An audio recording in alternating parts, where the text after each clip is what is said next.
CM Kejriwal की जान को खतरा, पत्नी सुनीता ने यहां दिया इस पर बड़ा बयान। बीजेपी कर रही है नफरत की राजनीति, सुनीता केजरीवाल बोली।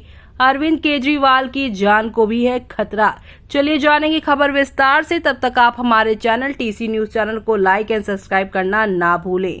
अब आपको बताते हैं कि दिल्ली के मुख्यमंत्री अरविंद केजरीवाल की पत्नी सुनीता ने मंगलवार को दावा किया है कि तिहाड़ जेल में उनके पति अरविंद केजरीवाल की जान खतरे में है। उन्होंने आरोप लगाया है कि बीजेपी की राजनीति नफरत फैलाने और राष्ट्रीय राजधानी के निवासियों के काम को रोकने की है। जंतर मंतर पर इंडिया गठबंधन रैली को संबोधित करते हुए सुनीता केजरीवाल ने आरोप लगाया है कि अरविंद केजरीवाल को एक बयान के आधार पर दिल्ली एक्साइज पॉलिसी मामले में फंसाया गया। उन्होंने कहा, ईडी ने केजरीवाल को क्यों गिरफ्तार किया, ये साजिश और दबाव के कारण हुआ। सुनीता केजरीवाल ने कहा, निचली अदालत ने केजरीवाल को जमानत दे दी है, लेकिन केंद्र ने दोहरी कार्रवाई की। ईडी ने जमानत पर रोक लगवा दी और सीबीआई ने उन्हें गिरफ्तार कर लिया। वो पिछले 22 वर्षों से शुगर से पीड़ित थे, लेकिन हमें उन्हें इंसुलिन दिलाने के लिए अदालत का दरवाजा खटखटाना पड़ा। ऐसे में अब अरविंद केजरीवाल की हेल्थ का जिक्र करते हुए सुनीता ने कहा है कि उनके हाथ में एक सेंसर बंधा हुआ है जो उनके शुगर लेवल को रिकॉर्ड करता है। उन्होंने कहा, अगर ब्लड शुगर लेवल 50 से नीचे चला जाता है तो मरीज कांपने लगता है।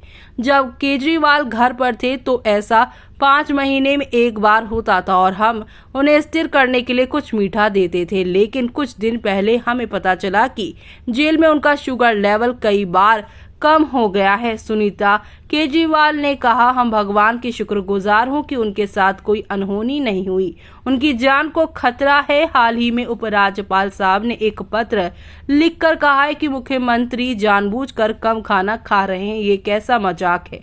उन्होंने ये भी कहा है कि वो इंसुलिन कम ले रहे हैं। जब रक्त शक्कर का स्तर बढ़ जाता है तो इंसुलिन दिया जाता है। ऐसे में अब एक बार फिर से यहाँ पर सुनीता केजरीवाल का आरोप, और यहाँ पर देखना होगा कि इस पर अब विपक्ष या सत्ता में कौन इस पर रिएक्शन देता है। आने वाले दिनों में ये देखना यहाँ पे खास होगा और केजरीवाल को कब तक ईडी और सीबीआई के इन चंगुलों से राहत मिलती है। हाई कोर्ट या दिल्ली की कोर्ट उनके फैसले में यानी कि उनके समर्थन में फैसला करती है या उनके अगेंस्ट, वो देखना होगा खास।